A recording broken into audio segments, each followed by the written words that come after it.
Welcome back. College Baseball Live here. We're here with a live show, guys. Welcome in. Very excited for this one. We got all sorts of fun stuff planned for you guys today. So today we've got myself, Mark Garland. I've got Will here. Will, how we doing, Will Massa? Oh, I am doing great. A full day of college baseball. We're finally at opening day. We get to recap a ton of Friday action, get to talk about a ton of really good Saturday action. But really, yesterday just felt like it was the complete package. We got some walk-offs. We got, the star players doing their thing. We got some new faces doing their thing. So I think you got to be fired up for what the season's going to hold after yesterday. And I think today is just going to build on it. Absolutely. Looks like we got Jason Ratcliffe here also. Jason, you're down at the Shriners, correct, sir? Can you hear us, Jason? Jason may not be able to hear us here. But yeah, he's there. He's at the Shriners. So really exciting stuff here, guys. Super pumped here. We got Tyler's going to be on the way as well. Tyler Jennings, he's going to be on. He's heading down the coast on the East Coast. They're going to go watch some ball games too. Really great stuff overnight. We're going to talk about all these games that happened on Friday. Get you signed up for some games here on Saturday to watch. Really excited to be just here with you guys on Friday morning live, man. Cannot wait. Super pumped. Will, I'm going to let you start right here. Vandy TCU 4-5 opening day. TCU gets the win, but man, we got ourselves a good ball game to start.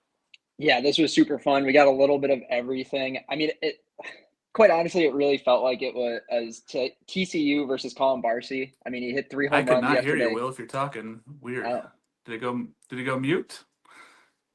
Is that still mute?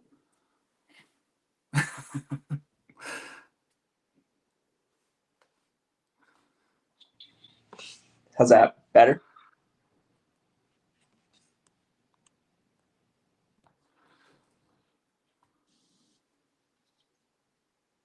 Are we back on sound? Back live?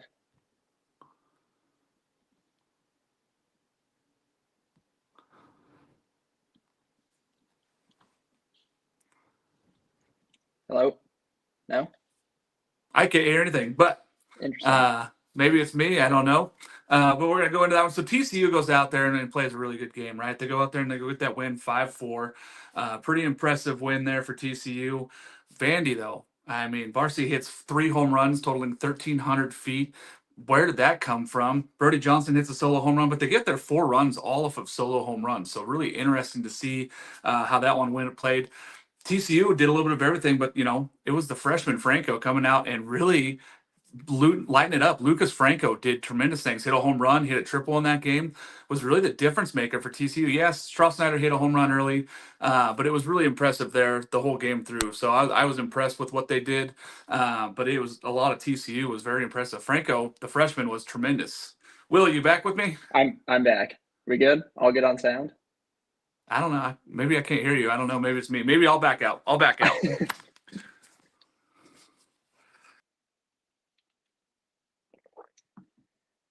right, well, I know we were in the midst of talking about TCU and Vandy. Really good game. Obviously, we get the Stroh home run in the first. We get Colin Barcy hitting 3 home runs on Vandy's side. Now, Will? Yep, I can hear you. I can't hear you at all, but okay. We're going to continue going here. This is super, we're all over the place this morning here. Let's see. Well, we are all over the place, folks. Well, thanks for joining us live here. Can you hear me, Will? Yeah. Oh, I hear you now. Let's go. Oh, okay. Sweet. Perfect. I was just talking about TCU and how Franco was just lights out, the best player maybe on the field all day. Yeah, I mean, I mentioned we get the Stroh home run in the first. Obviously, you get Colin Barcy, who hit 3 home runs for Vanderbilt, but Lucas Franco looked unbelievable in his first college start. Obviously, he hits the home run. He hits a huge triple later in the game. Played a really solid shortstop. I mean, TCU, you have your shortstop of the future. The kid is here. I love the swing. Like I mentioned it in the group chat. We were texting right as he hit the home run. I was like, man, this kid is ready. And I watched an interview of him after the game, and kid is confident as all get out. I mean, you got to love the tools he has and what he's going to bring to this TCU team. And I mentioned him a lot this preseason of being potential for freshman of the year. Didn't realize it would come that quick. Like he adjusted to the college game immediately. Felt like he didn't miss a beat. Stroh obviously had a really solid game, going 1 for 2, drawing a couple walks. you get Lucas Franco, who goes 2 for 4 with the home run, a big RBI there with that home run. And man, it was a really fun game. And watching Tommy Laporte throw, and I know he struggled at times, but 5 innings, 5 strikeouts, just the 2 earned runs on 2 solo shots. And he even talked about it after the game. Like, at the end of the day, solo home runs aren't going to beat you. And then, of course, TCU rolls out this fantastic bullpen of Tanner Segespi and Nate Stern, who I've talked about all preseason, of guys that are going to take a big step. And Segespi racked up 4 strikeouts in his first appearance with TCU against a solid Vandy lineup. And I think if you're TCU fans, like, you just have to be fired up about what you have. Absolutely. I mean, TCU looked the part, right? Like, they were terrific. I was very shocked by how well they played. Not shocked in the fact of how well they played, but against that Vanderbilt team who really came out, the 4 solos were all that they had for offense. It was kind of interesting to see. Fennell was terrific, though. I mean, when you look at guys who were starting on the mound, I mean, that was a pitcher's paradise there when we got to start that game. It was fantastic. Jason, welcome in. Can you hear us now? Yeah, I can hear you. Can y'all hear me? I can hear you. Yeah. Okay. I don't know if it was really messed up y'all's live stream. Apologies. They don't like streaming here in the press box. So I had to go through a lot of hoops. I'm now in my hotspot. I've had to wiggle myself a little bit around the court. I am basically in the nosebleeds. So if you see blood start to pour out, it's because I'm basically at Mile High Stadium right now. I don't know what analogy I can give you, but for any who have ever been at Globe Life, they put you up in the rafters, and that's where I'm currently at. Yeah, they do. I mean, you're there, you're on site. How are we feeling? I obviously you're a Hogs guy, so you're fired up about yesterday, but you got day 2 at Globe Life, obviously a super fun stadium. Yeah, so first day, a couple of thoughts. I was impressed with Vandy. I know that may seem odd, but I thought Vandy not only went toe-to-toe, I think if you were to play every single one of those scenarios back in like a vacuum, I think Vandy wins that game. Bases loaded, I think second inning, and they hit like a 105 line drive just right at the right fielder. 9 out of 10 games, that's a bases clearing, 3 RBI double. And yeah, I think TCU had some real pop. Franco hit one like 400. That was an out. Both Francos. Which, by the way, that may have been kind of the real highlight for me, was seeing the new Franco, the new freshman shortstop Franco, really coming into his own on a really big stage against elite arms. And for anyone who hasn't seen Connor Fennell pitch, it's a lot of fun as a fan, because he literally, the moment you look at him, he throws a pitch. Like, I was talking to some guys here. I was like, I don't know how they like call pitches for him. I really don't. Like, it's almost like they have to give him like a run of 3 or 4. It's like, hey, you're gonna go fastball, changeup, fastball. He's like, okay, got it, and he just goes. I mean, I don't know how there's any communication with, because it is. If he got to single digits on the pitch clock, I'd be amazed. But other than that, I thought Oklahoma looked pretty good. I thought they looked okay. If I were to guesstimate, I thought maybe they would have handled Texas Tech a little bit. And frankly, Texas Tech was kind of in control of that game for the first like 4 or 5 innings. I know Oklahoma pulled it off, but it was initially I was like, oh, Texas Tech is, they're making some noise. So it's hard to really give a good summary of a team after game 1, because a lot of these coaches go into it and they say, I want to throw my 12 guys. Like, I recognize we may go 2-1 or 1-2, but they want to throw their 12 guys because they want to see what their 12 guys can do. So, I mean, you've got that variance of like, all right, and sometimes it gets a little sideways. Like I think it did with Texas Tech.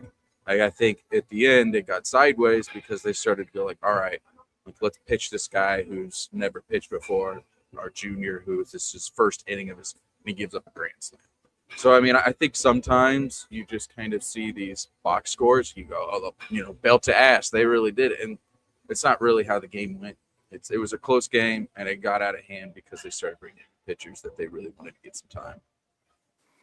Yeah, and to your point on Fennell, I mean, the kid is unbelievable. Last year, I believe he was the leader in the SEC in terms of strikeout to walk ratio. And again, yesterday, 7 strikeouts, 1 walk. It's just what the kid does. He fills up the zone. He attacks hitters. And the stuff is really good, man. He's a lot of fun to watch. But I think my takeaway for TCU, the big part, is watching that offense compete against an arm like that. I mean, when you're competing against one of the top arms in the SEC, like, you have to feel confident about what you're going to be able to do over the course of the season. And watching a guy like Lucas Franco in his first collegiate game be able to hit off of a guy like that, like, you got to be fired up about that TCU offense. And I think, Rob Liddington didn't look fantastic at the plate, had a pair of strikeouts yesterday, but he's a guy I think is going to come into his own as the season moves on as well. But sure. Just really fired up. And I was a little surprised to see Cole Kramer leading off for them. He was a bottom of the order, turn the lineup over guy for them last year. And to see him at the top of the order and still be able to produce, I think that's a good step in the right direction too. Yeah, doing exactly what LSU did when they did the same thing with Stanfield. Stanfield went from number 9 to number 1. So I think there's, a lot of there's the old baseball adage, the 9-hole hitter is just your second number 1 hitter. I think, that adage may be true a lot of times. So it makes sense a little bit to me. For me, TCU looked really good. I talked about if you do it in a vacuum, Vandy would win at it 10 times. If you do this at any other stadium, I don't know how many more runs that TCU has, because they had at least 2 that would have been home runs pretty much anywhere else but Globe Life. And that was probably takeaway number whatever I'm on being here is the amount of home runs was ridiculous. So I've been coming to this now for 4 or 5 years. No exaggeration. This felt like every single year prior to this combined in this first game. It was every single game was 4 to 5 home runs. Yeah. You had 3 guys with multi-home run games. It was wild. The show that Vandy put on, I apologize, I'm so terrible with names. I know he's number 44. He's from Illinois. He has a phenomenal walk-up song. Guy who hit 3 bombs. Apologies. I know people are probably Barcy? hating on me. Yeah, Colin Barcy. Thank you. Yeah, I can tell you everything about him but his name. He was just, and it wasn't just the 3 home runs. His 4th hit was a ground out at 112. Yeah. It was silly. It was absolutely silly. So against the pitching you saw, because you saw some high-end pitching. Cam Johnson, I talked to the Oklahoma coaches afterwards. They're pumped about him. Yeah. I'm going to stop talking because I'm talking so much, but I think you go. Y'all go ahead. We'll talk about that Oklahoma game here in a bit. Yeah, we had some things. We said, hey, we think Cam Johnson's going to be back. We were pumped to see him get that Friday night roll, but we'll talk about that one here in a bit. Tyler Jennings, welcome to the show, buddy. We see you on here. You're in the booth, right? Yes, sir. We're over here in Conway, South Carolina. Got a doubleheader today with the weather coming in tomorrow. So 1 p.m. start. But, last night was a bit of a shocker. Almost had Fairfield kind of dominated the first half of the game before Coastal I think they put together a 5 spot in the 6th or 7th inning to take the game away. But it was actually a pretty solid game in general. Yeah, it was fantastic down there in Conway. And let's talk about another game there in North Carolina. I guess the other Carolinas. North Carolina beats Indiana 9-4. Tell me a little bit about your takeaways from that one. I know you didn't get to watch the whole game live, but you got to see some of the highlights, and it was impressive there what Jason DeCaro did as a starting pitcher. Yeah, with DeCaro, day in, day out, he's one of the most polished starters in the ACC, and you kind of look at what he's been able to do. I know the strikes weren't all that great. He walked 3, if I remember correctly. Moving past that, it's kind of nice to see that the offense got into gear kind of later into the game, the 5th and 6th inning. I think it was Jake Schaffner was the first run of the game on a sac fly. And then Gallagher. Yeah, and then there's a triple as well. So, the offense got kicking kind of like what Coastal did, which was good. It was a good pitcher still up until that point. DeCaro, if I remember correctly, he didn't start the game, if I remember correctly. Yeah, they used 2 openers before. They used 2 openers. Yeah, so I think it was I know Caden Glabro was one of them. He kind of had a rough debut, but Cameron Padgett was the other one. And then DeCaro comes in, 5 shutout, 3 walks, 7 strikeouts, 2 hits. So that was good for them. And then Indiana did the same thing with Regan Rivera. Granted, not the greatest outing, unfortunately for him, but it was once Carolina's offense got clicking, there's really no stopping that offense. I think they're still one of the more potent offenses in the entire ACC, if not the entire country. And they showed that, with I believe it was a 6 spot in 6 innings. So yeah, it was a pretty fun game up there at Chapel Hill. Yeah, Gallagher and Colin Heineck, they both get double-digit hits, or 2 hits each, big days for them. I think the biggest thing was that the UNC staff only allowed 1 extra base hit for Indiana. So the 1 double was the only extra base hit there for Indiana. That's a big thing there.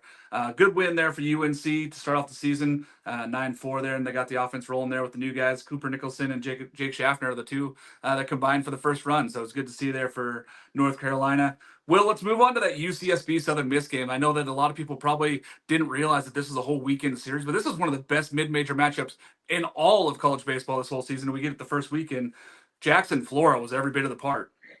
Yeah, he was unbelievable. And I want to touch on one thing with the UNC game before we move on.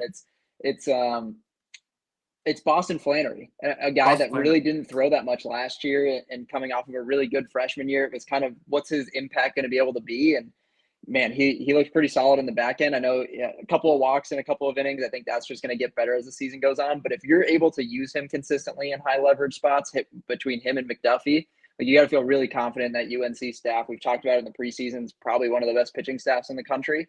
So a really big one for UNC to be able to get him rolling early on. But yeah, UCSB, Southern Miss. UCSB walks away with a 5-1 win, only allowing 1 run in the 8th to the Southern Miss Golden Eagles.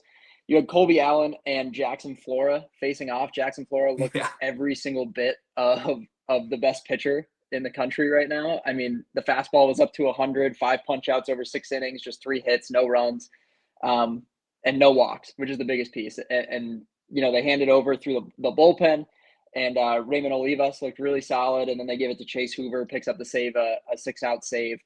I mean, you got to just love what the Gauchos did on both sides of the ball, really. I mean, being able to scrape across 3 runs against Colby Allen and 8 hits, I mean, they put together fantastic at-bats. I know they didn't scrape any across early.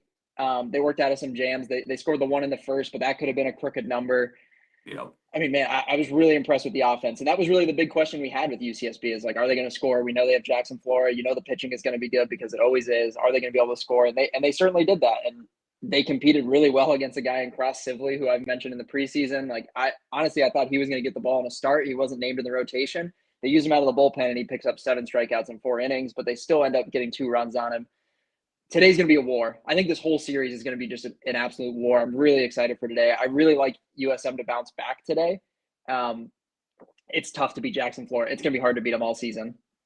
Yeah, and we said that. I mean, and they got up to 101 is what the gun was saying. I believe it was 100 though. But he was terrific. And the thing for him was, can he throw fastballs in the zone and not get hit? And he looked good. I mean, the fastball had a little bit of movement. I know he worked a little bit on that to make sure that it had a little bit more of the horizontal movement versus anything else, and it looked really good. I think we're all pumped to see what he can do for the rest of the season here. Let's move on to a game down in Puerto Rico. Houston and Wake Forest opened us up 6 a.m. my time. I was excited. I was up early watching that game. Houston gets the win, 8-2. Tyler, are we a little worried about Wake Forest? I mean, Blake Morningstar was pretty good at parts, and then sometimes it just didn't look like he had the zone figured out.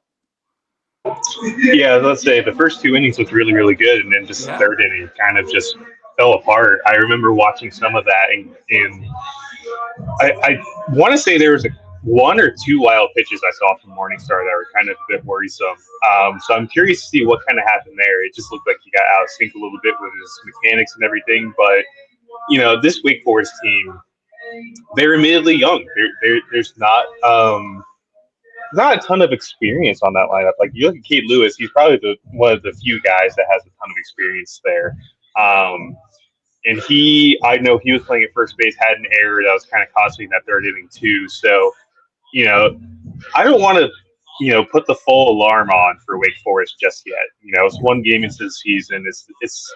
It's too early to kind of draw conclusions from what we saw yesterday.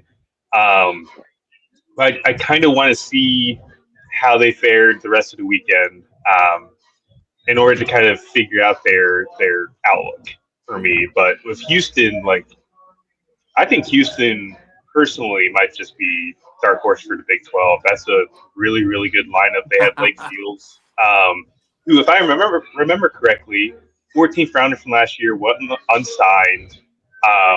comes out, smoked a couple balls off of Morningstar. Trey Broussard is always going to be the big catalyst in that lineup. So yeah, like if anything, I can draw more conclusions on Houston might be really, really good or really, really slept on as one of the two.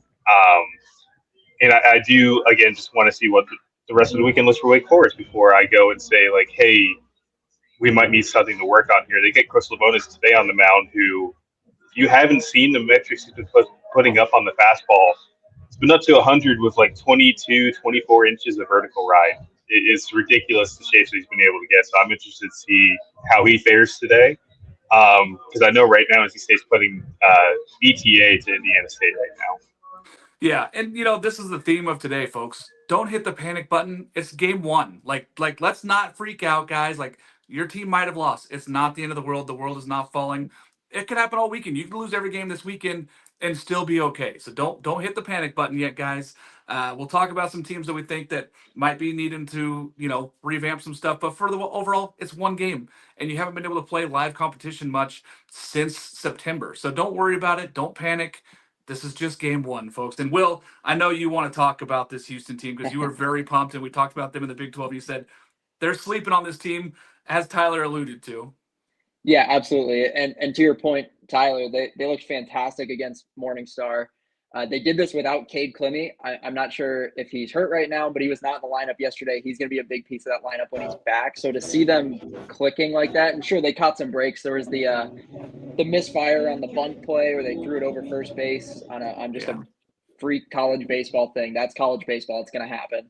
But for them to post 8 runs was really solid. Paul Schmitz looked fantastic. And this is a pitching staff that I talked about. They're returning so many innings. Even Chris Cinta was a starter last year. He threw 4 innings in relief yesterday and picked up the classic 12 inning or the 12-out save. But this pitching staff didn't strike out a lot of guys. Like, they don't strike out the world. They didn't last year. They had 5 strikeouts in the game. They pitched to contact, and man, they looked really solid. I think in my agenda, and in terms of saying, Houston was a really slept on team in the Big 12. And if there was anybody down the list that could make a push for it, it was going to be Houston. And I was really excited with what I saw, especially against really solid arms. We know Wake Forest tends to roll out really solid arms every single season. So I think it's a sign of good things to come if you're a Cougars fan, and the offense was really, really good. And I was fired up watching that. Like, I'm really excited for what this Houston team can do, and I think it's just a good sign. And like Tyler said, like, I think it's a lot more indicative of what Houston is, and kind of confirms some suspicions that I had based on the roster that was coming back, based on some guys they brought in. And I think they're going to be a really, really pesky team in the Big 12 this year. Yeah, and I saw them live last year at Cal, and I was like, this is a good roster. Like, it's young, and at the time they were young, and now they brought a lot of that talent back, and it just kind of feels like it played. That offense is better than they were a year ago. By just one-game standards, we're looking at them, and they take better at-bats. And they're missing Klein, one of their better pitcher hitters, going to be playing third base for them, too. So it's exciting to see that one. I'm going to move down to Jason down in Oklahoma because I know that he wanted to talk about Cam Johnson. Unbelievable start for him. He looked terrific against this Texas Tech lineup that can put some balls in play and can really hammer the ball. Logan Hughes is one of those guys. Tell me a little bit about Cam Johnson, that 10-3 win for Oklahoma. Yeah, I mean, I think I'll kind of echo what a lot of people kind of Cam is. When he came out of high school, he was like a top 15 guy. He was pumping like 98 from the left side. When he was at LSU, like, you could see it. Like from a TrackMan darling perspective, he was loved because just crazy metrics. It almost feels like they're getting him to pitch now. And I don't want to try to like simplify it too much, but his velo's down about like 3 to 4 miles per hour. But I think that's caused his walks to adjust as well. He's still a TrackMan darling. It's just maybe not at 97, it's at 94. And I remember I put together something a couple of years ago that's basically like the direct correlation between walk differentiation and basically your win percentage. And I think that's just kind of what they're telling guys. It's like, listen, in order for you to be successful, we need you to get to the 4th inning. In order for you to get to the 4th inning, I need you to throw strikes. And there was a moment in the game where it was like, oh no, like this came back because he threw, I think, 3 walks in an inning. I can't remember. I want to say all of his walks were in the same inning. And it was just kind of this thought process, like, oh, here we go. Like, now we're getting back to it. But he picked it right back up. I mean, honestly, it was the same thing with Gabe Gackle. Like, when Gackle gave up his first 2 hits, everyone around me was like, yep, he's not a starter. Like, not a starter. like it was just this mentality of, like, these guys almost get these, like, rap sheets of, like, oh, well, Cam Johnson, like, he can't hit the zone. Gackle, he can't start. He's a reliever, long reliever. And it was good to see these guys kind of face that, like, adversity, that kind of perceived adversity, and really kind of, respond from that. Frankly, if I were to say the game where it was hard for me to say from either side, I would say it's a Texas Tech Oklahoma game. Yeah. Because, I mean, it was 0-1, I think, in like the 5th or 6th. And then it just kind of spiraled because of bringing in pitchers that may not be as impactful for you later on in the season. And I could say the same thing kind of about the Wake Forest Houston. I love Houston. I saw Houston live, but I think Wake Forest threw 5 pitchers and none of them threw over 3 innings. So, I mean, it's kind of one of those things. It's like you're seeing almost a fall ball team. I know that sounds like odd to say because, every coach is like 1-0 mentality. And I know all of them want to win the game, but they also want to see, like, who's going to get to that 20-10 mark in conference play. Yeah. And they want to throw some guys in the fire and see, what comes out, So for Oklahoma, I'm excited for Cam Johnson. I think they showed some real, like, grit, but for me, I think that game just spiraled to where it's really hard to kind of put any kind of superlatives for either team. Because frankly, I think if you do a 3-game series, I don't know what the hell I'd get in game 2. Because in game 1, it felt like I was getting a nail biter, and then all of a sudden it went haywire. Yeah, and we're going to see the rest of this Oklahoma staff the rest of the weekend, right? So it's like, don't put all your eggs in the basket of, hey, this was awesome. Yeah. It was great. We loved seeing Cam Johnson be terrific. We loved the fact that Oklahoma put up some runs. I think that was kind of the shocking point. I think we all thought, Skip Johnson knows how to pitch and play defense. He's going to have those teams ready to do those kind of things. But the fact that they scored 10 and were able to get out there and score, I don't know if that said more about the pitchers that Texas Tech brought in or if it said more about the offense being gritty and going after it.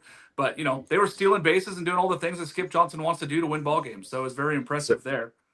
So it was 6-3 in the over-under for the runs scored was 12.5. And Noah Bieniek was sitting right beside me. He's like, backdoor cover alert. And I was like, what are you talking about? And literally like 3 pitches later was a grand slam. Yeah, it went on the over. I really feel like this next game is going to tell me more because it's Vandy versus Texas Tech. I'm currently watching Vandy take some infield practice. I think if Vandy handles Texas Tech, I think that will. And it's game 2. Like we just talked about game 1. But for me, like I think Vandy kind of needs to assert themselves. They need to show that they're not just Fennel. They need to show that, last year Vandy was a phenomenal pitching staff, and if you were to look at the entirety of their lineup, it was not great. They didn't have much pop whatsoever. I mean, we kind of were talking about that, and then they went out and hit like 5 homers or whatever it was yesterday. So, I mean, at Globe Live, I was talking to one of the Arkansas coaches after the game last night, and I was like, what's going on, man? Like, what are all these? Like, I think they changed the ball. I don't know if we have conspiracy theories going on over here, but game 1 conspiracies that the ball's changed already. I love it. Yeah. I mean, it was flying here. Even the outs were ridiculous. So I mean, it was one of the things where generally it feels like old Omaha when you're at Globe Life. Like all the infielders are kind of or the outfielders are kind of like halfway because they know that if it's over their head, it's just going to be a double regardless, kind of the mentality. Yeah. So it for me, I'm getting long-winded, and I feel like I do this a lot because I got so much going on. Apologies. But I'm excited to see what happens today because now that you kind of get into your Saturday and you're now kind of going semi-off script, how are they going to be able to react? They're a little off script. Yeah, and we'll get into those games that are going on tomorrow or today. We're all excited for it, man. I mean, the pumped up that we've had opening day now. Will, one of the teams that we talked about this fall was Michigan, and we talked a lot about Oregon State, but Michigan goes out there and beats Oregon State in the opener 5-3. Really good starting pitching performances for both Dax and Tate. Like, they looked the parts. Tell us a little bit about that game. And, Michigan gets those two huge 2-out, 2 RBI singles, and that was the difference. Yeah, absolutely. The timely hitting, and no matter what level of baseball, it's always going to be an X factor. But Tate Carey was really, really impressive. He was our preseason Big Ten pitcher of the year. I talked about it in the Big Ten preview show. Outside of UCLA, I really believe that Michigan is the deepest pitching staff in the conference, and they're going to surprise a lot of people because of that. And we saw a lot of those good arms throw yesterday, yeah. And David Lally Jr. came in and threw. Tate Carey looked really strong for 5 innings. And I think you have to be pleasantly surprised with what they were able to do against Dax Whitney. Yes, he still had 6 strikeouts in 5 innings, but you notch 5 hits and a run off of that kid and draw 3 walks. Like, you did something right. And they put together really competitive at-bats against him. They look good against A.J. Hutchinson. They look good against Zach Matz.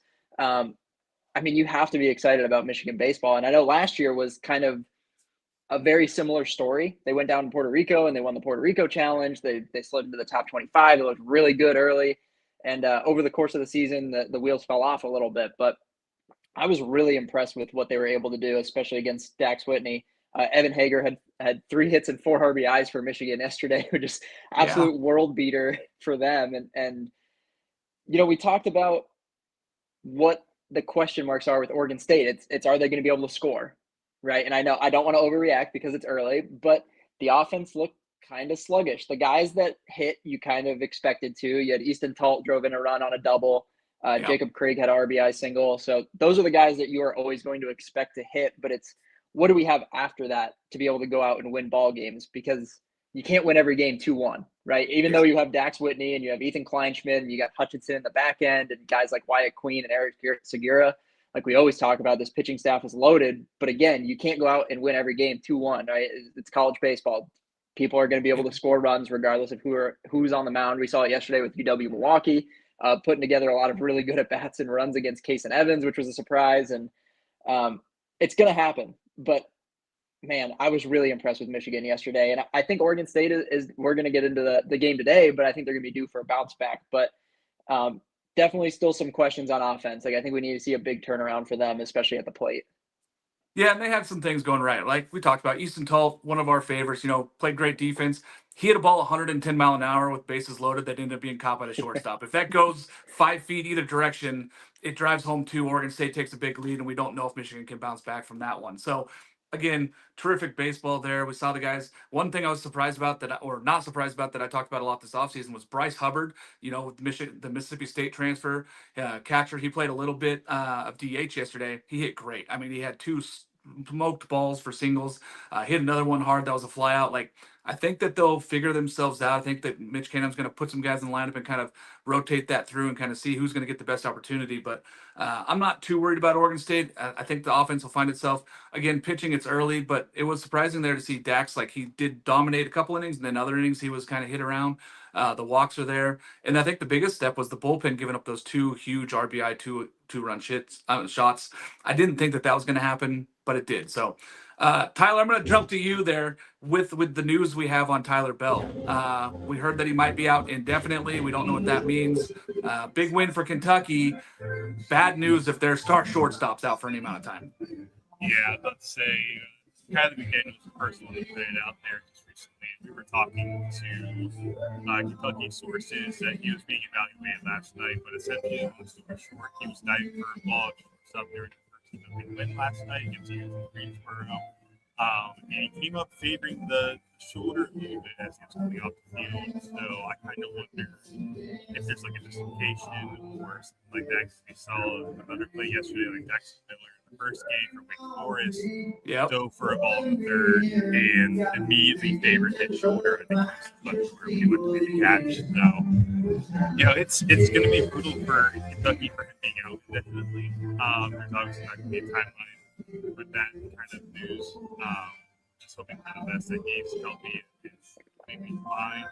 Maybe it's precautionary for being indefinitely. There's just a lot of speculating for me right now, but as we learn more, I'm really hoping it's not a long-term injury because this is the guy that's a big catalyst for this Kentucky team. The first rounder, he's number 3 on our college list for a reason. So we are really hoping that he's going to be fine. And this isn't a long-term injury for us right now. Yeah, and he was a stud last year. He played all but one game, and it was in the regional where he fouled the ball off his foot. And he didn't start that game. He ended up playing, but he started 55 games as a freshman, and we're hoping that he's healthy. This could be precautionary and overly safe just to make sure that he's healthy, because really they don't necessarily need him this weekend to be successful. They need him down the line to be successful if this Kentucky team is what they want them to be. Yeah, So, did they disclose the injury? I didn't know if they disclosed it.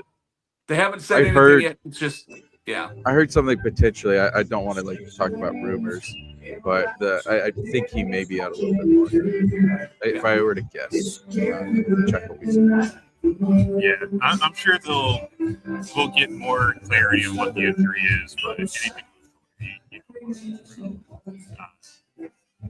so yeah, hopefully it's nothing too major. But hey, Tyler, can we tell the folks in Conway to turn down their country music? They got the PA going. They're just blasting it out of the blast. I mean, who wants to hit off the fungo when you've got country music in the background? What's going on down there in Conway? Welcome to Conway. By the way, is Schnall back? Is he back? He was suspended for game 1 and 2. Is he back for game 2? Or I believe he'll be back in the lineup for game 2. Okay. Because he was suspended for yesterday's game. I believe it was Coach Cox. He got a 2-game suspension, right? So is he going to be back for So the he's got to second miss game the of the first half doubleheader? of the doubleheader today. Yeah. I still need to do some scooping on where he is in the stadium, but yeah, I do believe he's going to be in. He's doing the Bobby Valentine. He's just got a big ass stash in the dugout, just kind of Groucho Marx mask on. He's all ready to go. Yeah. I love it. Showing my age. Google Bobby Valentine, young folks. Let's jump to it. Oh, go ahead, Will. You wanted to add something on the Tyler Bell? I'm going to jump in quick. We got a comment asking to talk about UCSB and USM. We're recapping yesterday first, and then we're going to jump into today's matchup. So that whole matchup will be coming pretty soon here. The UCSB and who? Southern Miss. Southern Miss. Game 2. We'll talk about that. We'll talk about game 2. Saturday games coming up soon. Yes. Let's go to the Arizona Stanford game and surprise. Unbelievable. Rintaro Sasaki hits a solo blast. 8 of the 9 people in that lineup gets hits. JJ Moran, Charlie Bates both get 2 RBIs and 2 runs scored. 15 strikeouts for the Stanford staff. I think that was kind of the shocking point for a lot of us. We're like, where are they going to go pitching wise? Who do they have on this staff? It's a lot of young arms. We know that some of those guys got innings last year. Nick Dugan starts them off, and good start for him. Got out there. He got hit around a little bit. But then the bullpen comes in just huge and really just shuts down this Arizona team. Other than a couple solo home runs there in the 7th inning, Carson McIntyre, Oregon State transfer, hits a big blast. And it was unbelievable, though, to see what Stanford had done. I think we're all shocked a little bit by the Stanford pitching. I think we all thought the hitting's there for Stanford. They have hitters. But the pitching was the biggest part there. The 15 strikeouts was unreal. And then on the other side of the ball, Owen Kremkowski struggles a bit, but then they got a guy out of the bullpen, Matthew Martinez, goes 3 innings and 7 strikeouts. Will, I know you were excited about that one, so I'll let you talk about that one just a minute here, just because we got other games to talk about. But was it really good to see, they lose Tony Pluto for the season, but Matthew Martinez, maybe he's working that role? Yeah, absolutely. A kid that only threw 18 innings last year, he looked so sharp yesterday. He's definitely giving me a big piece of the bullpen. Honestly, going into this game, if you told me that there was going to be 17 total runs, I would have told you were lying. And to your point, yes, Stanford has a good lineup, but what have we talked about with Arizona all offseason? The pitching staff is unbelievable. We beat the drum. The bullpen is really good. Even without Pluto, that bullpen is really good. Kremkowski gets hit around. And the question we had with Arizona is, are they going to hit? And they still managed to scrape across 7 runs. They actually out-hit Stanford, and they lost 10-7. And lost 10-7. Yeah, a really interesting game. It didn't go at all the way that I thought it was going to. Kremkowski definitely didn't have his best stuff, but I'm confident that he'll put it together over the course of the season. It was just really interesting game. A guy that I want to highlight that I kind of talked about this offseason coming over from UW-Milwaukee is Tyler Bickers. He started at second base for them as we anticipated. He put together a really good game, 2 for 3, 2 RBI, 2 walks. I mean, he's just one of those bat to ball profiles, and he's kind of got that short swing. He's going to put the ball in play every single time. He's not going to strike out a lot, and it's exactly what he did yesterday. I think you're going to see that all season, but this was a really surprising result. It's kind of an ugly game. I mean, 26 total strikeouts from both offenses combined, and then paired with 17 runs. Like, that's not usually how those kind of games go. And it was like the pitching was really good in terms of strikeouts, but there was also a lot of walks and a lot of runs. A lot of walks. I didn't watch this one. Were there walks? Because when you say those kinds of numbers, to me, that sounds like walks and home runs. Walks and a good piece of hitting. Like, it was walks and then like a double or walks and a triple. Like, that was the thing. It was not a ton of like extra base hits put on top of each other. But I will say, Stanford, 8 of their 9 guys did get hits, and they got them in the right times on top of those walks. And I think Arizona will be better pitching wise. I think more than anything taken away, we don't want to take away too much from our first game of the year, was the fact that Stanford's pitching staff seemed to be able to go get outs, which we didn't know how they would be able to do that as much. And Arizona was able to put the ball in play more than I think that we thought that they would also. The 15 strikeouts, not a great look, but the fact that they scored 7, they'll take that for most games. I think that they're going to have better pitching performances from the rest of this Arizona staff. So I think that they're less worried about that. Let's jump to the UCLA-UC San Diego game, Jason. 8-4, kind of a ho-hum victory for UCLA, but good way to start off if you're number 1. Yeah, I think ho-hum is a good way to put it. So UCLA got down early, and then I think they scored 8 on or 8 without a response. 8. I don't know why it's escaping. But that was like in the 5th or the 6th. And then I want to say like the last 3 or 4 innings, there's kind of just not much. Last I saw, and I'll be transparent, we were drinking with some buddies last night. I didn't do a lot of box score surfing.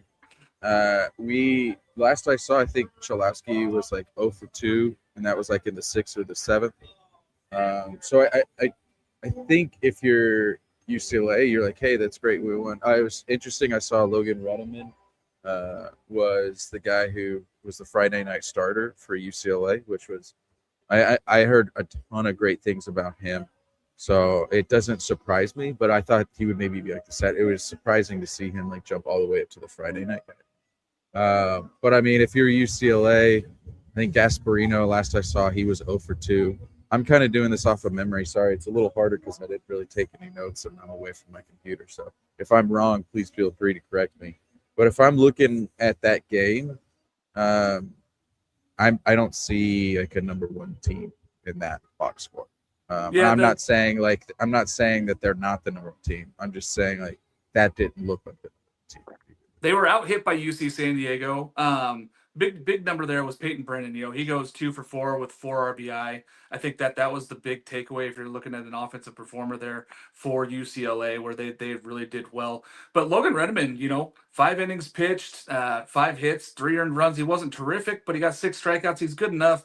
Ian May and Jake Swinson, a guy I talked about who pitched here at Linfield up by near me in McMinnville, Oregon. He came in and was terrific there for his third of an inning. He goes out there and go getting out.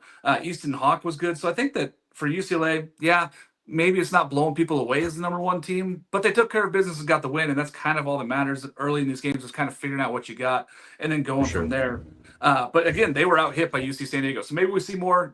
Rock did get a hit later. Dean West got a hit later also. So, but just not a lot of offense with just the 7 hits from a team. The big number in that game is UC San Diego walked 10 batters. Yeah, put 10 runners on. UCLA capitalized a couple on some big hits, and that was really it. I mean, and UCLA, again, did they dominate like we anticipated a number 1 team would in this game? No, but they scored on runs that were gifted to them, right? They capitalized on 10 walks and were able to push across 8 runs. To your point, Jason, Gasparino goes over 3. Chalowski ends up putting together a double with his 1 for 4 day, I believe he was. So notches in an extra base hit in there. Molavai-Lavu was 1 for 3, I believe, and over. So, yeah. Molly went over, yeah. Yeah. So, I long story short, they won by 5. I think that's your takeaway for UCLA. Yeah, they won. You're like, you know what? Who cares? We won the game. We're gonna push forward with that. You're talking about 3 to 4 ABs over 250 AB season. If you're gonna have your bumps and bruises, but if your bumps and bruises are a win by 5, that's a good bump to have. Yeah, agreed. Tyler, I want to jump to you on that game in Louisville. They lose 3-4 to open the day. Like, now Louisville's missing some pieces. We know that they're missing Zion Rose. They're not at full strength right now. And coach was very transparent about that because we're still building up. We didn't quite have the health we wanted in January when we got back to campus. But that's a tough one to lose that opening game to Michigan State, who we have ranked lower on the end of that Big Ten rosters. There we go. I unmuted myself. But yeah, like, I think it was something like this is the first Michigan State win over Louisville in baseball since like 1993 or something like that. So, fresh off the heels, I believe their head coach yesterday was actually extended as well. So, pretty darn good party for Michigan State in general. Like, you look at what they were able to do yesterday against this lineup. Seymour, Brodsky, and I think Seymour again also went yard late in the game to kind of give this to Michigan State in the 8th inning. But there are some positives when you look at Louisville. Ben Slinker, the Ohio transfer, double, had a home run in the 7th. So there was something to kind of draw away from there. Is that the pieces that they brought in did pretty well. My biggest thing, kind of on their bullpen a little bit, Casey Murphy, I think, was the one that kind of struggled a bit with run prevention later in the game. But he struck out 4 in 2 innings. Ethan really looked good at his start. He struck out 6 in 4 1/3. So I think this is just more of like a tough loss, like a tough luck loss, essentially, for this Louisville team. This is still a lineup that's really, really good. Lucas Moore, Tay Davis went 2 for 4. Obviously, you mentioned Slaker. So there's some positives to take away from this if you're Louisville. For Michigan State, I know Ryan McKay went 0 for, but Randy Seymour 2 for 4 with a home run.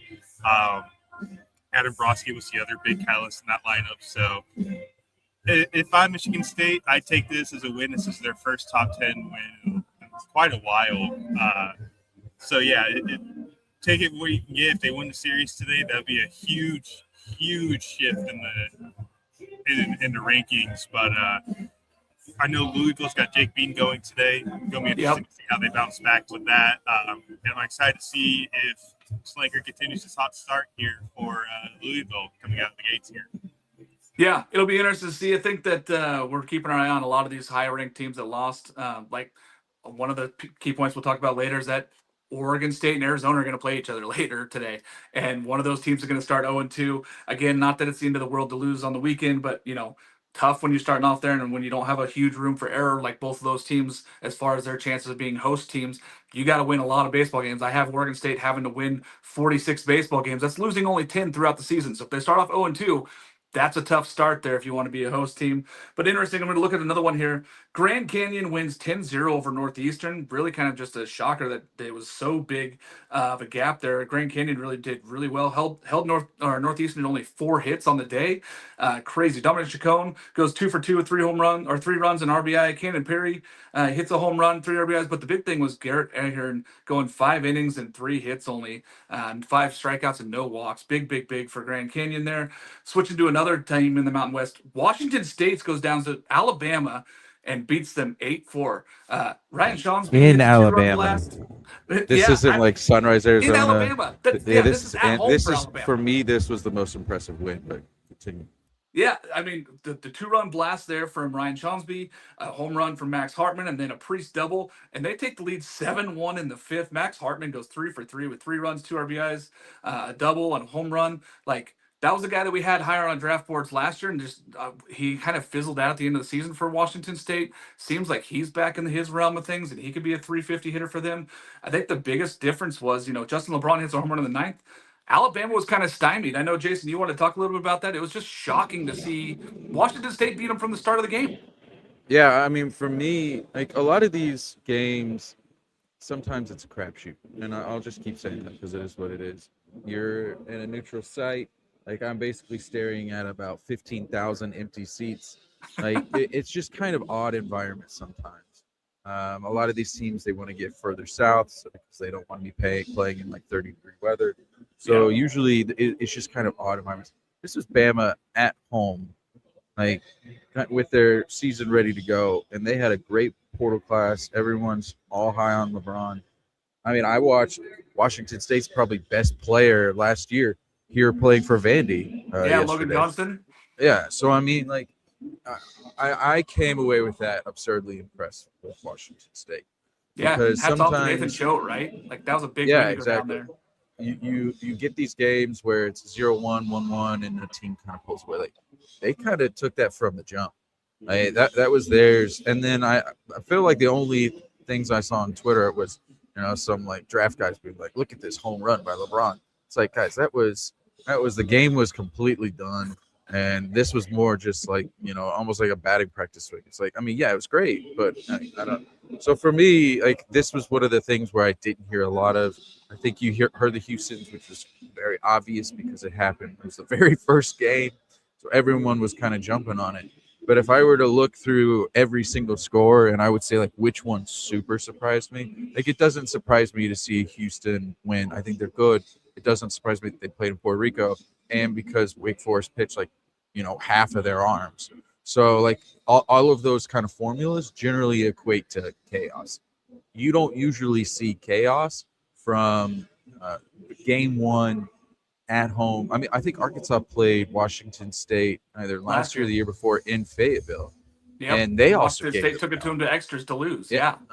So I mean, I get it. You don't know if it's going to translate, but that was just incredibly impressive. Got my Washington State hat here. It's I love it there. But yeah, I mean, there's a good team, and I said that in the offseason. I said, watch out for this Washington State team. They're a year older. All that pitching staff, they got a ton of those innings back. They got a lot of experience. I didn't expect them to go down and win in Alabama. I thought that they might go compete, but that was a big win for them. I'm going to rattle off some scores since we're already getting deep into time here. Nebraska beats UConn 12-2. I think that was kind of shocking, the fact that Nebraska's offense was just really, really good, and UConn kind of came out really stale. I think that shocked a lot of us. Nevada 3, Ole Miss 11. The big difference there was the fact that Nevada just didn't hit, and Hunter Elliott kind of shut that team down. First AB of the season for Elliott, though. He gave up a bomb, and then he didn't give up anything after that. It was pretty wild. He was great after that, though. That one. Yeah, and I was like, oh, damn. Like, he came back, and batter one goes yard on him, but then no, he had a good after that. But that was one of the intriguing ones, because you look up and down Ole Miss's lineup. That in the portal season, they got a ton of returners, but continue. Yeah, and that's the thing. Like, we knew that Ole Miss would probably hit. We just assumed that Nevada would be able to hit also because of how well they have hit last year and the team that they have coming back. Maybe different things today, but Hunter Elliott was good after that one home run, like we said. Tulane wins 12-3 at LMU. Big win there. We love that. Look out for the wave. Look out for the wave. I know. It's going to be went one down of my. To visit. We all love Jay. Like, this is a really good Tulane team, and I think that the ceiling is very high for this squad. What they brought in the portal is crazy good. Yeah. So I think we're all high on Tulane. So the fact that they won 12-3 was not surprising, but I wanted to highlight it because it was a big game. Tyler, I want to jump to you for this Xavier ECU game. Xavier wins 4-3, beating Ethan Norby. And I didn't think a lot of people were going to beat him on Fridays this year. I gotta remember to unmute my mic because of the country music playing here in Conway. But yeah, no, I was kind of watching that game off and on last night, and I know ECU made it kind of close towards the end of the game to at least salvage something out of it. But yeah, Ethan Norby, not necessarily the sharpest last night, which I thought was a little bit interesting. And there's quite a few aces throughout the league. Like Liam Peterson, for example, had a rough start last night against UAB. With UAB winning that game in Gainesville too, which I don't know if we talked about that yet or not. But it's I think it really just came down to the bullpens last night and how everything kind of transpired. I know they had a 2-run home run off of Norby in the first inning, and then they tied it in the 6th. But the 8th inning, Xavier takes the lead with a ground out to second base, and there's also a wild pitch in there that allowed Landon Mensick to score. So, I think Norby's final line was something like 3 2/3, 2 runs, 2 walks, and 3 Ks. But looking at what the rest of the Xavier pitching staff was able to do, Ryan Peich, I might be mispronouncing that, went 4 shutout with 2 hits, 2 strikeouts. Jay Cooker allowed to run in his inning of work, but Owen Poole kind of like salvaged that a little bit for him after he came out. It just looked like a really, really good game from Xavier and kind of a little bit off from the TCU lineup, which, you know, looking at what they have, I'm pretty high on this team. Braden Burris, their third baseman, Grady Linehan, Colby Wallace. Kind of interested to see what happens moving forward from here. But, you know, I kind of just wonder, did we kind of hype up ECU again before the start of the year?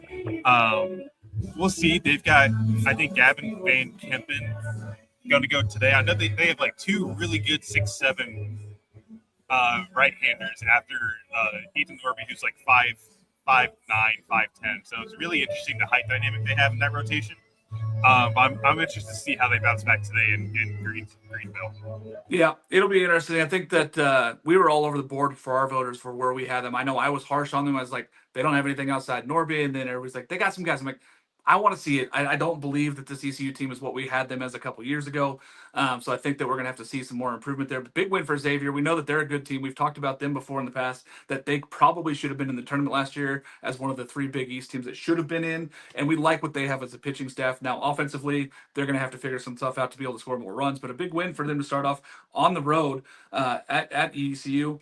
I was going to touch on the UAB beating Florida in 10 innings last night. Liam Peterson goes 3 1/3, 3 hits, 5 runs.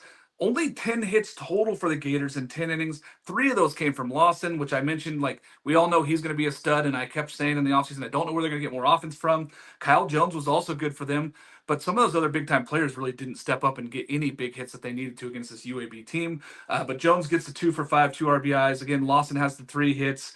The big thing was Kevin Hall for UAB going 2 for 6 there with 3 RBIs. Winner, like, big play there. Unbelievable win for UAB at Florida. Like, the fact that, again, it's another one of those SEC teams that's at home against a team that they feel like they should beat every time. But again, it's college baseball. That's the way we play the games out. We don't put them on paper. It's fun to see these guys go out and compete. So big win there. It'll be interesting to see what Florida does the rest of the weekend. I know that we're excited to see Cooper Walls there on Sunday, and I know that we're excited to see what Aiden King does today. So I think that Florida fans just need to calm down. It happens. Again, don't hit the panic button for any of these teams, guys. Even if you lose another game, it's not the end of the world. Don't panic yet. It's early in this season. I want to touch with Will because he's wearing the Manoa Magic shirt that we both bought to support Hawaii baseball. We love Hawaii baseball. We want a regional out at the Les. I will lose my mind. I will fly people there. Let's go. They win it again in extra innings. Another walk-off win for Hawaii in the wee hours of the morning for most of us. Yeah, just death taxes and Hawaii winning on walk-offs on opening night. Really impressive game. Isaiah Magdaleno bumped into their starter role, their Friday night role, after being one of the best closers in the country outside of Tony Pluto last year. The control was uncharacteristically shaky, I'll say, for a guy that led the NCAA in strikeout to walk last year. And, you know, 4 walks is you're probably not going to see that again out of him. I'd be very hard pressed to believe it. He talked about it after the game. Didn't really have the off speed working early, but still racked up 6 strikeouts. Gonzaga put together a lot of really good at-bats with him. And at the top of the order between Bo Schenkel, who I talked about this offseason, he transferred in from Johnson County Community College. Him and Mikey Bell at the 1-2 probably put together the most impressive 0 for 8 day I've ever seen. Like, they both hit the ball, like, so consistent, hard. Hit the ball really hard, double-digit pitch at-bats every single time they were up, but nothing rolling there. It just felt like one of those games, like, nothing really fell. And for Hawaii, Cody Watanabe had the huge game at the plate. But other than that, it was relatively quiet. Ben Ziegler-Namoa had an RBI early on. You had Elijah Ikis trying to lay down a sac bunt, which ended up getting thrown away and scored the winning run there in the 10th. But I think the biggest question is the production from the new faces on offense from Hawaii. Obviously, you lose the guys like Matt Mura from last year, and you're replacing a lot of pieces with guys like Christian Hoffman and Josh Martin. So I'm really curious to see what those guys do over the course of the season. I mean, they look the part. Like, the at-bats looked solid. The swings are good. Like, they're good build guys. Same with Jake Redding behind the plate. He looked good behind the dish. Yep. But you just got to wait and see what they're going to do. We know they're going to pitch, right? They're always going to pitch. Keith Zuniga has put together consistently one of the top 10 pitching staffs every single season. And we saw it out of the bullpen with them. You get Isaiah Magdaleno for 6 innings. The longest a Hawaii starter has gone on opening weekend. In the Rich Hill era, no pitcher has gone more than 4 innings. Magdaleno throws 100 pitches and goes 6. He's in shape to be that Friday role. I'm excited to see what he does over the course of the season. They go to Tamji Tusoba, who's 5'6", 170 pounds, and man, that kid was electric. Like super fun to watch. Big curveball, really solid fastball, and then they turn it over to John Alkire, who has an electric fastball and didn't really pick up the strikeout stuff that I thought he would. But man, that's a live fastball, and you got to be excited about what they have on the pitching side. We still didn't even see guys like Jack Berg and Saul Soto from New Mexico transfer. Yeah, lots really of arms excited to for come tonight's today. game. Yeah, really excited for tonight's game. I think the pieces that maybe didn't hit as well yesterday, like Tate Shimano, we saw Kamana Nahaku get on a couple times via the free pass, but they're going to find their way to score runs. Like that's just what they do. They're not going to hit a ton of home runs, but they're going to score runs in different ways. Yeah, and both of these teams are ones that, I said Hawaii could win the Big West. I also have WCC champion as Gonzaga. I think that their pitching is much improved, as we saw last night. Both those pitchers went really well into that ball game. That was a good pitched game. It was a great game. Not a lot of earned runs scored there. I think we should have seen more from Gonzaga's offense, maybe. I think we're a little surprised. But again, Isaiah Magdaleno was terrific, and he was really good other than the control issues. If it wasn't for the walks, he could have gone longer in that game, too. Zuni was very impressed with him, as we all were. So big win there as a walk-off for Hawaii. It doesn't surprise any of us because it's opening night, so we're going to get that at 2 a.m. for most of us. But a very exciting game. So I know that It was Will and Ole I were Miss staying up last late. year, right? Wasn't it Hawaii Ole Miss? Or Yep, was that Hawaii 2 Ole years ago? Miss, and they got the walk-off on opening night. Like it's just Manoa magic, man. We love it. We love it in Hawaii. It's tough to win at the less, as we said. We're going to jump to some questions here for the fans. I know, Tyler, I wanted to touch on this one here. Can you talk a little bit about this day 2 starting pitching and what we're going to see from that game? Yeah, absolutely. And it's not going to be the same caliber as we saw last night with Flora and Colby Allen. Nathan Estevez is a different pitcher than what Flora is. He doesn't throw as hard. However, dropped out of sophomore, he's going to be a guy that's going to sit closer to 94 and 95 with some good ride on the fastball. Has a decent changeup and has field spin and breaking ball. And then you look at Braden Harris, who he's kind of more of a funky lefty for Southern Miss. Last year did pretty good. He was predominantly fastball, lots of sink, lots of horizontal movement to it. So he's going to be a guy that relies more on ground balls than actually getting the ball by you. And then he'll also have a pretty good sweeper to go with that as well. So it's an interesting matchup today down there in Hattiesburg.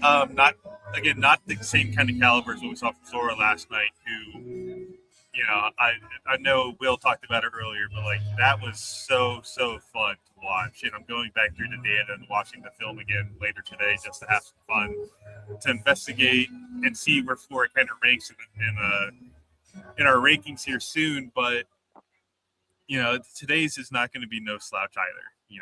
Nathan Estevez has been really, really good. They don't have Calvin Prosky in the rotation, which I thought was very interesting. But I think when you look at the UCSB, they have so much firepower in the bullpen and in the rotation. It doesn't matter. They're just going to throw guys at you, and they're all really good. So I'm excited to see what goes down in Hattiesburg today. Me too. I think we're all excited for that one. Canes Cats Heat.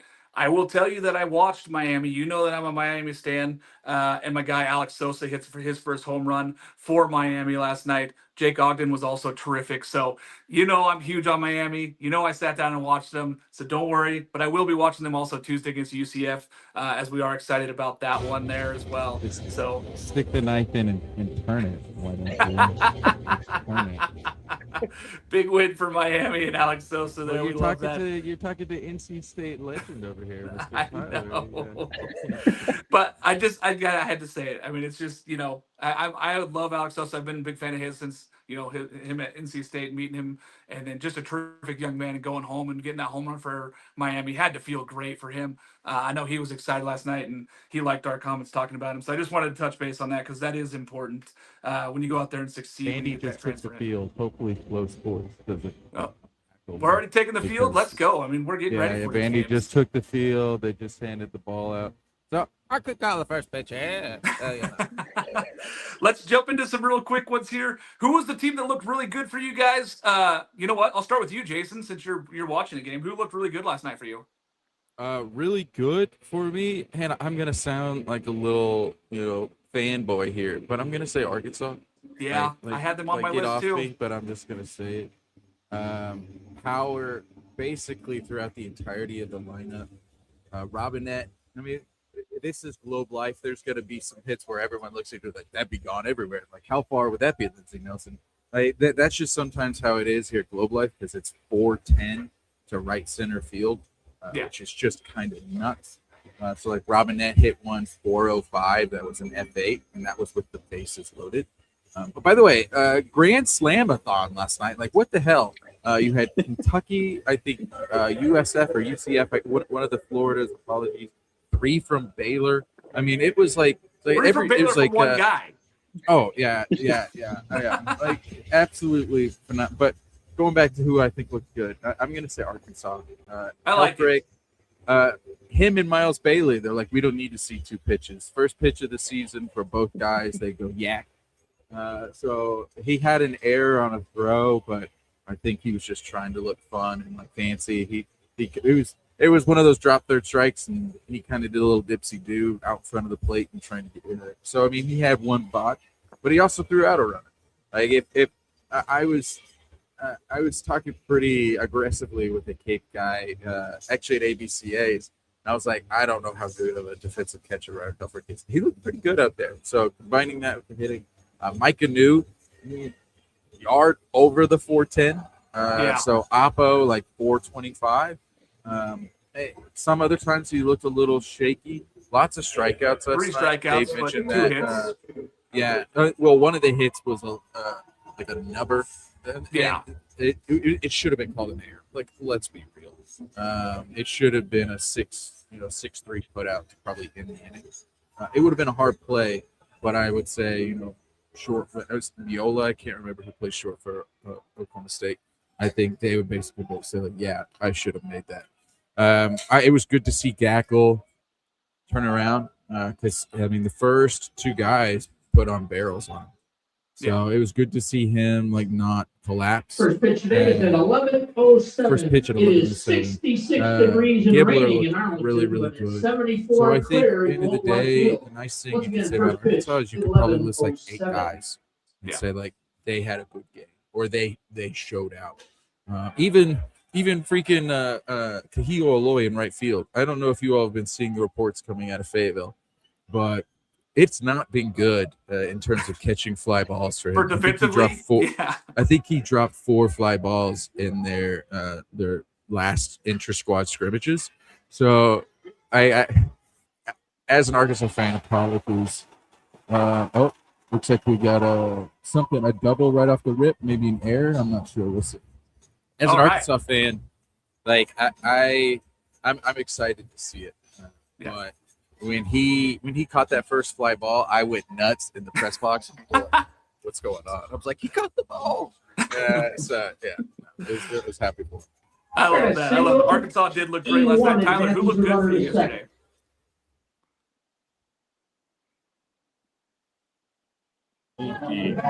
There we go. It's working now. Thank you.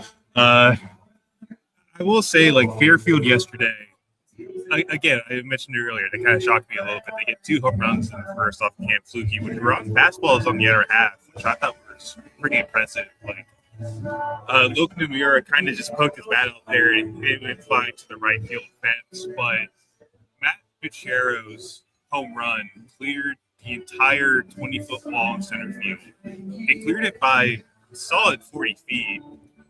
I wouldn't have been shocked if it landed in the Atlantic Ocean by the time it finally came down. But, Fairfield, then Ben Alexson got out, the bases loaded jam, no outs in the first inning as well, which I thought was really impressive with 2 strikeouts and a ground out. So, Fairfield with Bill Courier, Bill Courier is one of the best of the best in the business. If I remember correctly, he's on the precipice of 900 wins. I think he definitely does it this year. So this Fairfield team is actually really impressive for what they are. Another team since Jason went homer, NC State. Big win over Washington. Big win over Washington, 13-0. They just beat Indiana State 10-4 here. Jacob Duden looked really sharp. I had that on in the background. 5 shutout, 2 strikeouts, no walks is the biggest thing that I saw in the stat line there too. So excited to see what Duden can do. Ryan Marone did well last night, and then Dalton Bargo went deep last night and this morning. Andrew Wiggins went yard, had a double today. Wiggins went yard? Yeah, Wiggins went yard Oh, last night. that's a really good sign for NC State. Yeah. NC State looks good. I mean, there's a reason why they're an Omaha 8 favorite for a lot of teams right now, and the fact that Duden can find the fastball for strikes and he didn't walk anybody today is a huge nod to what he worked on this offseason. So I love that, Tyler. That's a big one there. NC State, big win. Will, who looked good for you yesterday? Yeah, I'm gonna ride with the homer picks. Give me TCU. They looked really good yesterday. I mean, Vanderbilt Lucas Franco. again. That's Lucas Franco, unbelievable. That was the number 1 national seed last year. So yeah, I think it was Jason that mentioned earlier. Like the offense last year really struggled. It did, but the pitching was unreal. You go out and you beat a guy like Connor Fennell. Like you have to tip the cap to that. They put together good at bats against him. They found a way to win, even if it required some help from a defensive blunder. But again, it takes stuff like that to win big games and to start your season 1-0. Winning a big game, I think, is huge for TCU. I also want to give a really quick shout out to the UW Milwaukee Panthers because, man, did they impress against Case and Evans yesterday. Yeah. If you told me that they were going to have a lead going into the 7th, I would have told you were probably lying. But the pitching was great. The at-bats were really freaking good. And I know we had Zach York deposit one into right field early on, but man, that was a really impressive showing from them. Obviously, with a school like that, the pitching depth is always going to be a question. They have some guys that are dealing with some injuries coming into the weekend, so I think that's going to get cleaned up a little bit. I'm excited for what they have the rest of the series, but man, that was an impressive showing against an LSU team that I think people have already penciled in as like, this is going to be the team to two-peat. They had some great ABs against Evans. Yes. I'm a big fan of watching pitch counts. He was up to like 60 pitches through 3 innings. Mm-hmm. I mean, Evans was a strikeout guy. Like that was super surprising to see. I mean, it was like 5-4 in the 5th or something like that. They were 5-0 for a minute there. Yeah, I mean, for me, like I know we have a line that's like, hey, maybe who do you have a little bit of? I was gonna say LSU. Like again, I know they went Yahtzee on like the back end of their pitching staff, but that's you were expected for them to do it on the front end. Yeah, it was great to see Arambide, but yeah, LSU for me. I mean, I know everyone like box score surfed was like, LSU, like, belt to ass. That was not. That was not. Yeah. My team is, I thought Miami played great again, but they were playing lesser competition. My team is Stanford. Honestly, looking at what Dave Esker did and going out there and beating Arizona on a neutral site there, the fact that freshman and young pitching class came in and performed like they did in that game, I think was the biggest shock there. And I think Stanford offensively, they did perform through the lineup. All those guys, they only had one guy in the starting lineup not get a hit. And the fact that pitching staff came in and got 15 strikeouts against an Arizona team that we all have highly rated and thinking that they could be, that number 2 team in the Big 12. Very, very good there. So Stanford is my team to watch. Something cool also I want to admit, I just want to give a shout out to every head coach that got their first win ever in D1 college baseball last night. James Ramsey and Corey Muscara, big win. Like, congratulations, fellas. It's huge to go out there and go get your first win. Now, I know Duke lost the second game, but he did go get the first win. Did he get thrown out? Didn't he get thrown out? He got thrown out. Yeah. He got run. It's a little celebration. Isn't that awesome? Game 2, you're like, hit the showers early. Yeah. Oh, by the way, update here. We have small ball central here, Texas Tech versus Vandy. 2 bunts to start the game. For Texas Tech? Texas Tech, and then they got an infield single to score. So it's 1-0 already. Let's go. Yeah. So it's kind of what we want to see from here Texas for the Tech. Raiders. Can they play Tim Tadlock ball and get that thing going and then wait for a big hit from Logan Hughes? Like, got to keep the ball moving. I love it. Final thoughts, fellas, as we head into Saturday. I know we're already pushed on time, so we got games going right now as Jason's watching live. Tyler, final thoughts as you're in Conway? Just ready to see how Coastal kind of bounces back after a bit of a rough game last night. I would wager that the first half of the game was kind of about discipline from them, so I'm interested to see if there's a different kind of setup and mentality going into today. Ross Norman starts the first game. Luke Jones is the second game, so excited to get some looks on Norman. No Hayden Johnson this week. He's a week behind in prep is what I've been told, so he'll be back in about a week or two. We'll get a chance to probably see him against ECU in a couple weeks. But yeah, outside of that, just happy when college baseball is back. I did see the question about the ABCA and the draft. I have heard the rumors about cutting it back to 10 and no high school players, which it's going to be very interesting to see how the NCAA kind of adapts to that once it does happen, if it does. Have no idea what's going to happen, but I'll let Jason kind of answer that one more since he was there. Yeah, I don't see. I'm sorry. There's absolute chaos happening here. Second error of the inning for Vandy's pitcher. PFPs, no. they're tears all over the place. And also Langston Hughes struck out on perhaps the worst checked check swing. They called check swing. I don't think the bat left his shoulder. I'm sorry. And he went into the dugout and just started slamming his thing. So I'm seeing this from like 600 feet away. But yeah, no, sorry. So that was my face seeing Langston Hughes like literally destroy a helmet like live. So for me, I was about to see if I was gonna have my own PFPs. The ball came pretty close.